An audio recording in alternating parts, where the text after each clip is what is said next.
The president is spending his evening with dinner and a movie. He just wrapped up dinner with the First Lady at a local seafood restaurant, and now he's at a movie theater watching Oppenheimer, of course, major motion picture about the development of the first atomic bomb. Now, the White House, for its part, as well as the Biden campaign, is sticking closely to that no-comment policy.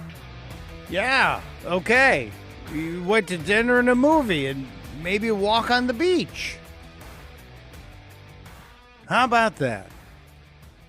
That's what happened in Lower Slower, Delaware yesterday, appropriately named when Joe Biden is there. No, it's just a casual, calm place to be. But now here's the important part about that statement from MSNBC. The President of the United States doesn't care about the people around him. Why do I say that? Because Joe Biden went out to dinner, which you're allowed to do as president. Presidents do that all the time. But then he decided to go to the movies. By the way, it's the Chris Plant Show. My name is Mike Opelka. I've been here all week. I'll be here, God willing, through the end of the week. Chris will be back after his vacation. And this statement really upset me. After a long day of doing nothing, Joe Biden, who was on the beach, he took another bike ride yesterday down the bike path, which meant the Secret Service had to be there along the bike path. Joe Biden didn't stop and talk to anybody because that would require the Secret Service to make sure he didn't fall over again at that place, Brandon Falls, Delaware. It's right there on the bike path. People are stopping there all the time, laying down their bikes and taking pictures. It's become kind of the Abbey Road of Lower Slower, Delaware. So Joey was on the beach. Joey then took a bike ride. And then last night, Joey and Jill went to dinner at a seafood restaurant. Again, I'm all for presidents being able to go out and have a dinner because you're only inconveniencing a small group of people. But then what did they do? They went to see Oppenheimer. Oppenheimer's one of the biggest movies in the country. Oppenheimer has filled theaters everywhere. It's really racking up stuff. It's also right up there with The Sound of Freedom, which is that great movie talking about the sexual predators and child trafficking. But Oppenheimer, a true blockbuster that is now bringing revenue back to movie theaters and having theaters filled with patrons. So what happens when a president wants to go to a theater and see something, a movie theater? Well, generally it requires a Secret Service sweep of the theater. And I'm guessing, I don't have full confirmation on this. This is complete speculation on me. He might be irresponsible. But I'm betting they didn't allow anyone else in that theater other than Jill and Joe and immediate family and whatever their party was. Meaning people who wanted to see Oppenheimer probably got screwed. And here's the other side of that complete lack of respect for the people, the average Joe that Joey is always talking about. You know, the kitchen table people. The people who need a little breathing room. They just need a little breathing room. The White House has a movie theater. It's great. It's stunning. It's beautiful. It's well decorated. And Joe can get any film he wants. Any film. Current, classic. He even talked about it the other day when he did the podcast with the mental health guy. He did a podcast last week before they announced the 7th grandchild. It was part of the scripted rollout of the welcoming of little Navy, the 7th grandchild that Joe has avoided for over 4 years, almost 5 years. Joe talked about, we got a movie theater here in the White House. It's right off the Rose Garden. You walk in, there's a little door in that hallway. It opens up. It's got the most gorgeous theater set up, comfortable reclining seats. You can sit in there, big screen, stunning sound comes out of there. But no, Joe had to inconvenience people because it's all about him. It truly is. He's not a person of the people. Anytime someone tells you they're a person of the people, they're not a person of the people. Watch their actions.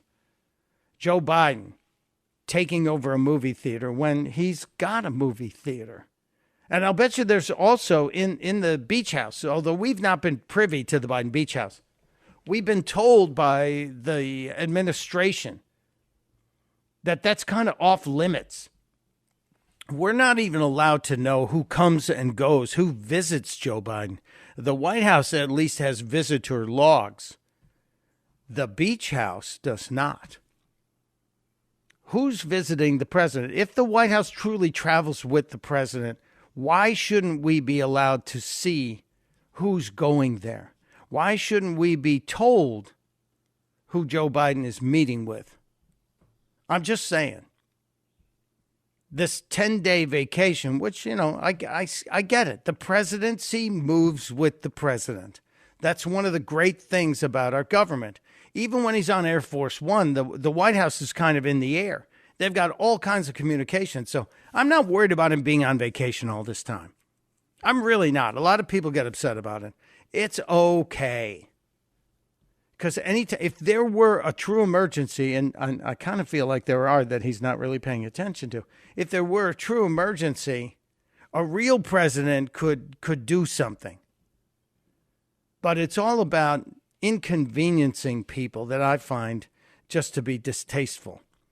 And I think America's starting to feel that way. And why do I think that? We're seeing some new polling data on how this president is doing. And it's not good for Joe Biden. It's really not good for Joe Biden.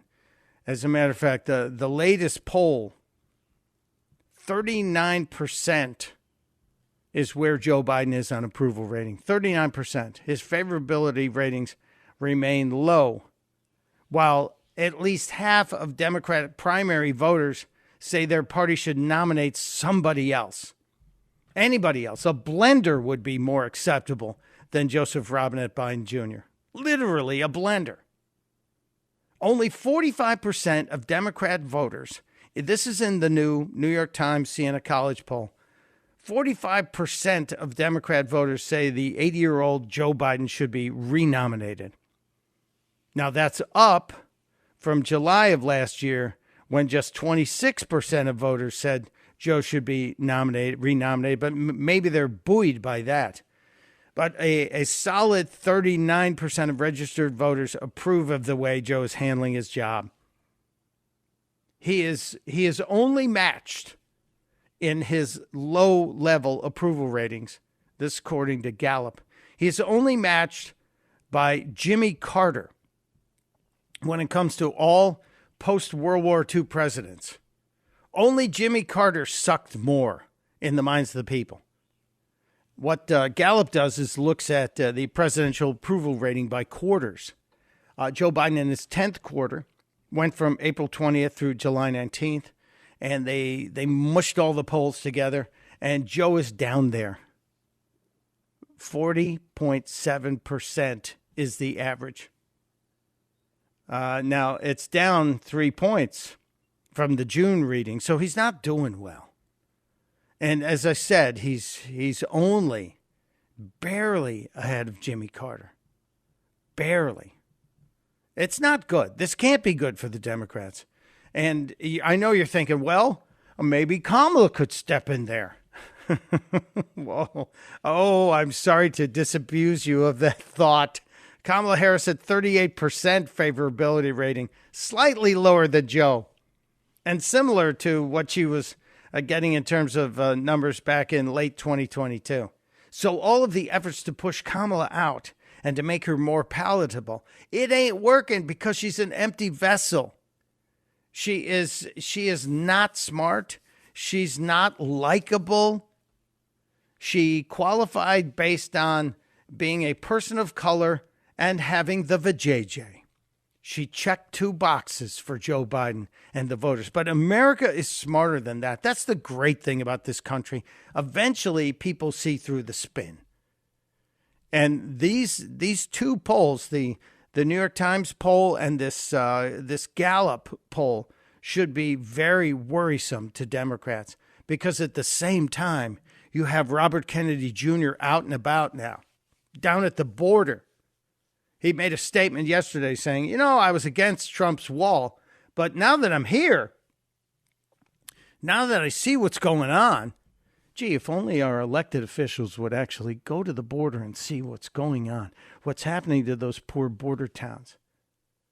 To say nothing of what's happening to cities around the country now being inundated with illegals foisted upon them by this administration. Kennedy said, I was against Trump's wall, but now I see the need. Now I see the benefit. All right, I promised you something, and I have to get to it, and that is the timeline of the Trump indictments. Many of you noticed it. Jesse Waters yesterday on his show on Fox News, but which, by the way, new ratings out for Fox News, new ratings out for all the cable news. We'll get into that later. It's very telling what's happened in the last 6 months. We'll get on to that. Some people still mad about Tucker, but there is an obvious trend happening in cable news ratings. We'll get to that. It means big money, too. But here is the breakdown of the indictments of Donald John Trump and the coincidences connected to them. The timing of this indictment was coordinated to take the heat off Biden. This is the third time this has happened. You ready? On March 17th, Hunter admitted the laptop was his. And on the very next day, Trump received word Alvin Bragg was indicting him in New York. On June 8th, an FBI document broke that Ukraine paid Biden a $5 million bribe. And the next day, on June 9th, Biden's DOJ indicts Trump on the Mar-a-Lago documents. Yesterday, on July 31st, a Biden insider told Congress that Biden spoke with Hunter Biden's business partners dozens of times, and Hunter was paid handsomely to get his dad to fire the prosecutor in Ukraine. And then today, August 1st, Biden's Justice Department indicts Trump on January 6 charges. The timing of this indictment was coordinated to take the heat off Biden. There it is. This is the third time. Absolutely laid out. Day of big news, anti-administration, anti-Biden, and indictment lights up. 3 in a row. Third time's the charm, but they're going to do it again. There will be a fourth indictment. You can bet on it. Now, when will that fourth indictment come out of Atlanta? It might happen the minute the transcript of the Devon Archer testimony is released. Keep your eye on that. The transcript of the Devon Archer testimony has yet to come out. And while we've heard the spin from the people who were, quote, in the room, we haven't heard the actual testimony or been able to read the actual testimony. So we will see. We will see what happens. It's kind of disturbing, to say the least. I want to take one quick call before we go. I'm seeing a lot of calls lining up here. I'll try to get to as many of them as I can. But Patty in Montclair, Virginia, is on hold. Patty, welcome to the Chris Plant Show. What's on your mind? Thank you, Michael. You said a while ago when you were talking about Jack Smith that you couldn't come up with any name for him that you could use on the radio. Yes. I have one. I hope it's not too obscure, but boy, I look at him and I think of it every time. Rasputin. That man's got Rasputin eyes. Crazy, scary Rasputin eyes. He does have a little Rasputin look to him, doesn't he? And the beard also kind of leads you that way, doesn't it? Yeah, you're right. I wonder if somebody could Photoshop his head on a Rasputin image somewhere. That might be, what a good idea. Rasputin Smith, Mr. Rasputin. Yeah, that might be good. Mine would have got me thrown off the air and the station's all fine, so I didn't do that. I can relate to that also, but I thought this one might be a little more acceptable. Very good. Thank you for bringing me back in on the ledge. I appreciate you, Patty. Oh, boy. I got to take a break. Thanks, Patty. I love you. That's wonderful. Rasputin Smith. It's Mike Opelka in for Chris Plant on the Chris Plant Show. You're listening to the Chris Plant Show.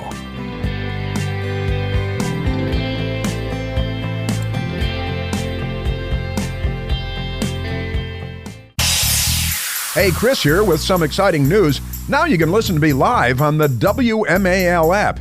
Doesn't matter if you're in your car, in the office, on the go. The WMAL app delivers crystal clear around-the-clock news coverage anywhere with cell service or Wi-Fi. So don't miss a second of your favorite shows. Download the WMAL app today on the Apple App Store or at Google Play Store.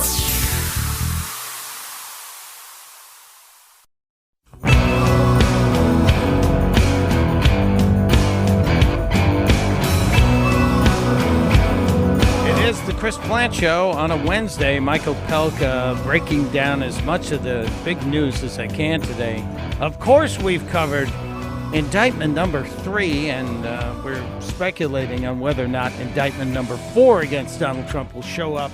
Meanwhile, no indictments for Joe Biden or his family as it relates to either the influence peddling we have credible information about, because the DOJ isn't investigating. No indictments against the current president for the documents that he held, some of them from his time in the Senate, which he shouldn't have been allowed to hold. No interest in looking into the documents inside the Biden Center in Wilmington, Delaware. No, none of that. It just kind of seems like a one-sided kind of a deal here.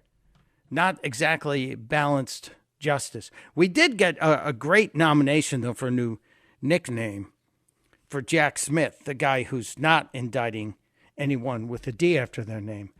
Rasputin. He shall be Rasputin. Which reminds me, I haven't taken a call this week from Mike the Lib in Gainesville, Virginia. And I think it's only fair to try and be fair and balanced and reasonable and show that we can have conversations with people who think differently, albeit wrongly. And he's here. Mike the Lib, welcome, sir. What's on your mind? Well, hi, Michael. Well, it's clear in 2020, only the Republican Party attempted to commit massive voter fraud. Lying about voter fraud is the most dangerous form of voter fraud because you're not just targeting one vote, you're targeting hundreds, thousands, tens of thousands, hundreds of thousands, and even millions when you talk about the Electoral College. Okay, let me answer that. Let me just answer that because Mike the Lib just made a claim that only Republicans are charged with voter fraud. And I'm old enough to remember that, it's way back. Now, maybe it's not fair to go back this far. It was way, way back in the fall of 22 when Ozzie Myers was sentenced, a former Democrat congressman from Connecticut. Ozzie Myers was sentenced to 30 months in prison for federal election fraud. So that's kind of interesting. He pled guilty in June of 2022 to conspiracy to deprive voters of their civil rights and of bribery and obstruction of justice and falsification of records. So isn't that funny? Yeah, the truth. It's out there, and we're going to share it with you. Mike Opelka in for Chris Plant on The Chris Plant Show. This is The Chris Plant Show.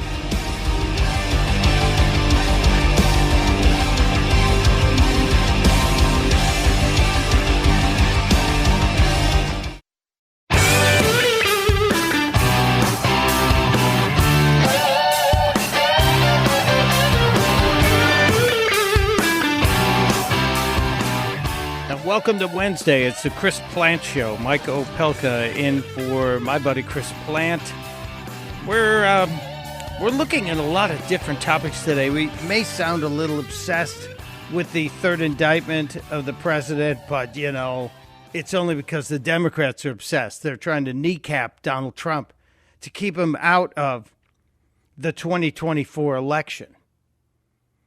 And in case you missed it, there were some really fascinating takes on what could happen and could Donald Trump be disqualified. Jonathan Turley, certainly one of the greater legal minds of our time, had some very interesting things to say late yesterday in just actually less than an hour after the indictment had been dropped, the 45 pages released and unsealed, Jonathan Turley was asked about whether or not this indictment, any of these indictments, could be disqualifying and prevent Donald Trump from running. And in other words, could the 14th Amendment be applied here and he won't even be allowed to be on a ballot? Because that's what the Democrats are all about. Well, the Democrats have been playing with this for years with the 14th Amendment and the claims of disqualification. It's sort of a story you tell your kids at night if you're a Democratic household, so they sleep restfully. Now, that line alone should get Turley some kind of award. It's kind of the story you tell your kids so they don't go to bed thinking that the orange man could come back and make your life terrible because America will be stronger again and more prosperous again. But Turley actually had some really good advice on this. But I got to tell you, I'm highly skeptical. I don't think that a conviction would prevent Donald Trump from running. And by the way, if he's elected, it wouldn't prevent him from pardoning himself. It wouldn't prevent other Republicans elected from pardoning him. And if this doesn't go to trial, Jack Smith might never see a jury because you can do a preemptive pardon. A preemptive pardon. Are you telling me that because of the timeline, and the timeline is important here, as I mentioned before, former U.S. Attorney Kash Patel, who has great history in cases in these courts, in similar courts, and I think he was like 63-3 in his cases when he was a U.S. attorney. Kash Patel said it's not going to work out. It's never going to happen ahead of next year. It won't happen within a year. No matter what Rasputin Smith says, and in case you weren't listening, we have renamed Jack Smith Rasputin. One of the listeners gave us an absolutely brilliant name, Rasputin. And one of my buddies listening wrote and said, the word Putin is in Rasputin. And I went, oh, my goodness, Rasputin. Maybe that's what we should call Jack Smith. Rasputin. Oh, my goodness. You're welcome to use that anywhere you can. Anywhere you can. So thanks to this. This audience is just so smart and has so much fun. But Mike in South Riding, Virginia, says he wants to challenge the Rasputin nickname for Jack Smith. Mike, welcome to the Chris Plante Show. You have an alternate to propose? Yes, I do. Rasputin was a Russian religious mystic con man. A better name for Jack Smith would be Andrei Vyshinsky, because Vyshinsky was the state prosecutor during Stalin's purges in 1937 and 38. Is he the one who said, show me the man and I'll find the crime? No, that was Lavrenti Beria, who was the head of the NKVD. Very he was good. The head of the state police. I like the way you're going here, and logically it works, but, the branding department will take over and trump you on this, no pun intended, because everybody knows Rasputin, even though, yes, he was a religious con man. He certainly has branding value, I think. Well, that's fine, except that's historically inaccurate. When has accuracy ever gotten in the way of good branding? Well, yeah, okay. Also, the 14th Amendment, I can't remember what year, but in the 1880s, or was after the Civil War, and it was before 1900, Congress passed one or two laws that removed the clause in there that that would prevent the president or whoever from running if they're convicted. Yeah. The Democrats just don't pay attention to that because it's inconvenient to them. The narrative is ruined. Right. The Democrats obey the only laws Democrats obey are the ones they agree with, and there's very few of those. So yeah, that's true. Yeah. Now remind us once more your nominee to as an alternate nickname for Jack Smith's Rasputin. I'm calling him Rasputin because it has Putin in there. What was yours again? Andrei Vyshinsky. Andrei Vyshinsky. Yes, he was the show trials prosecutor. which is what Jack Smith is. These are show trials. They're coming up with whatever they can to throw Trump in prison, just like they did during the purges. They used to find people and say, oh, by the way, you said this about Comrade so-and-so. And the guy goes, I didn't even know Comrade so-and-so. Well, Siberia is awful nice this time of year, and you and your family might enjoy it. And it's like, oh, okay, well, and then the guy shows up and says, yeah, he told me this, and he was going to do this, and he was going to do that. And even the guy on trial goes, who in the heck is this guy testifying against me? I don't know him. But that's how show trials work. They dummy up evidence, and they bring in witnesses to testify against you. And this is what's going to happen here. It certainly feels that way, and that does, as one of our other callers say, make me sad when we consider the Department of Justice around the world had an incredible reputation. The FBI and the DOJ were the example of justice, right. and now they have become a partisan weapon used to shut down anyone who dares to speak against the regime. Thank you, Mike. Appreciate you being there. Thank you, sure. sir. While we're on the subject of weird names and calling people weird things, Jim is in Chicago, my old hometown, Chris Plant's old hometown, listening on the great WLS. Hello, Jim. Welcome to the Chris Plant Show. Hello, Mike. Yes, sir. Oh, okay. What was it? We were talking about comparing Jack Smith to Rasputin and Polanski, wherever. Yes. Joe Biden, he reminds me of Dr. Zachary Smith, as portrayed by Jonathan Harris. You've seen a few episodes of Lost in Space. Of course, I remember Lost in Space, and the very bizarre character. And speaking of trials, my favorite was when Dr. Zachary Smith was put on trial, and he got off on the technicality. That technicality was his brain. It was a broke. The quote Chris Plant.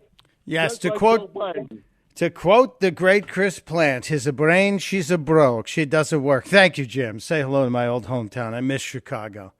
I have many family members and friends still in the Windy City. Well, we're going to keep working on nicknames for Jack Smith, although I think Rasputin might stick. The issue of disqualifying Donald Trump, I think it's pretty much settled that this is not going to disqualify Donald Trump. And one of the things that will be brought up is the absolute fact that Mr. Trump did everything he could to prevent the January 6th riots. I believe he did offer the National Guard protection to Pelosi, and that's one of the things that Kash Patel actually has the receipts. He kept the receipts, the copy of the orders that gave Pelosi the right to put more security outside the Capitol. She chose not to because she really doesn't care. And didn't care. It's as if she wanted this to happen. And that's pretty darn disgusting to even say that, but it sure feels that way. She had the ability to have stopped it. She did not. She didn't let it happen. There are some other clips out there that I want to share with you that relate to what happened over the last couple of days as it relates to not just the indictment of Donald Trump, but there are other stories we haven't addressed. And one of the big stories that is bubbling but getting almost no coverage is the downgrading of our debt. Our debt has just been given a gut punch because we're not doing anything to stop the spending, to stop putting ourselves deeper and deeper in debt. And so Fitch, one of the credit agencies that rates our credit worthiness, has said we got to downgrade because we're just not doing the right stuff. I'm paraphrasing what they're saying, of course. And I think this is a huge problem. And people are saying, well, what's the big deal if our credit rating drops from a 4A to a AAA or to a AA, whatever it's going to be? What's the big deal? And I will go right back to your personal credit score, because you have to think the banking world, the financial world, looks at America the way a bank looks at you, the way a credit card company looks at you as a consumer. and says, okay, you've got a really, really solid credit score. We're going to give you the best loan rates possible. But if we now get downgraded, then the money we need to borrow, and trust me, we're borrowing money every single day, even though we have trillions in tax revenues coming in. We have more tax revenues coming in than we've ever had coming in the history of our country. But if our credit rating is downgraded, we're now going to have to pay more money to the people who are loaning us money. And one of the biggest is China, which means we will be making China richer because this administration and the people in Congress, honestly, there are people on the right who are all into all the spending as well. But if we don't get our financial house in order, we're going to find it harder and harder to pay for the things, especially because our credit rating is now at large, if you will. Another downgrade will be a big problem. Trust me on this one. I don't think I'm wrong on this. Brad is calling in Fairfax, Virginia on line 2. Brad, welcome to the Chris Plant Show. I'm not wrong on that, am I? The debt being downgraded is a big problem. And the key thing to watch here, Mike, is whether Moody's and Standard & Poor's also join Fitch in downgrading our debt, because the economic impact can be massive. I'm actually a little surprised that the stock markets aren't plummeting farther than they are today. They're down, but it's not a plunge. If more credit downgrades happen, the impacts are going to be huge. Interest rates on the U.S. debt are going to go up. That's going to push up inflation, and it's going to push up the amount of interest that the U.S. government's going to have to pay on the debt service. And we can't pay, we're barely paying that as it is. We're borrowing to pay that. So it's going to have massive economic impact. If the other two downgrade the debt, watch everyone's 401ks plummet. This is not getting much attention. I think most Americans don't really understand what it really means or even notice it, but they sure will if it happens. Well, if people were to look at it from the standpoint of say, you had an adjustable rate mortgage, if you have an adjustable rate mortgage and suddenly your own credit rating takes a hit and your lender goes, hang on a second, we know you've had a 4% mortgage on your home. It's now a 7% mortgage and your monthly payment is going to go up 30%. You would take note. And so that's kind of where we are. I'm using vague numbers to make the example. But the reality is, and I think the key point that you've hit here is if Moody's jumps on this, and Joe Biden is frequently mentioning Moody's whenever he tries to make some financial arguments. If Moody's jumps on this, it's going to be big trouble for the economy. We've had 3 weeks of pretty strong stock market jumping. We had 17 out of 18 days in the positive, but this could signal a real weakening underpinning the stock market, which isn't necessarily the best indicator of the economy, but it's a leading indicator, and that could be a big problem. Huge. Mike, I have a question. Yes, sir. I really love listening to you when you fill in for Chris. I think you're a phenomenal radio host, but I'm wondering if I can entertain a teeny tiny bone I want to pick with you. Pick away. Pick away. Okay, sir. Asia is a continent, not a peninsula. It has peninsulas like the Korean Peninsula and the Malay Peninsula, but Asia is a continent. Brad, I believe you're referring to the times I've had Gordon Chang on with me, the great Gordon Chang, yep. And I referenced that he's the best expert when it comes to the Asian Peninsula. And you even wrote me, and I thank you. You were very kind and polite about it. And you may have noticed I have altered how I discuss things in that region with him. So I'm not above being corrected. I've been married for 32 years, so I'm used to it. And I accept it. Anybody who's trying to make the show better is all about making the show better, and that benefits all of us. So I appreciate it. Mike, might you have time for a personal Joe Biden experience story? Oh, please. We're getting close to needing a break, but go ahead. Okay, you need to hold me over. I think you're going to enjoy this, and the audience will as well. Okay. Oh, well, then I'm going to do that. So Brad, hang on. If it's a personal Joe Biden experience that you guarantee the audience will enjoy, you have to stick around. I will table the silliness I had planned for the last block here, and you're in the spotlight. It's Brad in Fairfax, Virginia, with Mike Opelka in for Chris Plant on The Chris Plant Show. There's only one Chris Plant. The Chris Plant Show.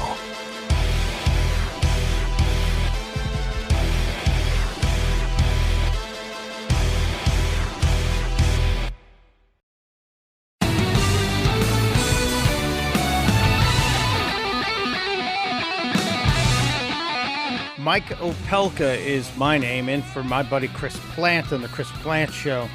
And we talked about the third indictment, pending fourth indictment. We talked briefly about the economic situation with the debt being downgraded and watching the market kind of tank today. It's not a good thing. And we're renaming Jack Smith. We've so far come up with Rasputin, which is kind of a merge of two words, Rasputin and Putin, we're putting in there.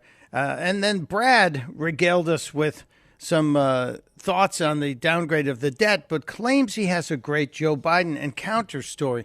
Brad in Fairfax, Virginia, the floor is yours, sir. Can you still hear me? Yes, you are here. Okay, so this is a story of Joe Biden being just as demeaning and demoralizing to other men as he is to women when he sniffs them and feels them up, as we know he's wont to do. Yes. Okay, so my boss, this is between 2012 and 2017 when Trump took over. My boss was the strategic planning director for one of the four what I would call key government function agencies. And there was this agency government-wide strategic planning meeting, and Biden was there heading it up. And at one point, Biden walks over to my boss and talks to him a little bit, and then he's like addressing the crowd. And I don't remember what it was about, but he started whacking my boss smack in the middle of his chest with the back of his hand. And he kept doing this several times. And like by the time he hit like the fourth or fifth time, thwacking my boss on the chest hard. You know, my boss is thinking but not saying, ow, that hurt. He got to the point, my boss got to the point where basically he was saying, man, Secret Service protection or not, you do that one more time, I'm going to deck your backside. And Biden must have seen the look in his eyes, because then he chose to walk off and go thwack somebody else. Wow. I'm happy it didn't come to blows, because yes, Secret Service would have stepped up. But you know, Brad, we held you over the break, and I have to give your story the harshest rating I can. It was allegro non troppo, happy but not too happy, as they say. It's Mike Opelka in for Chris Plant on The Chris Plant Show.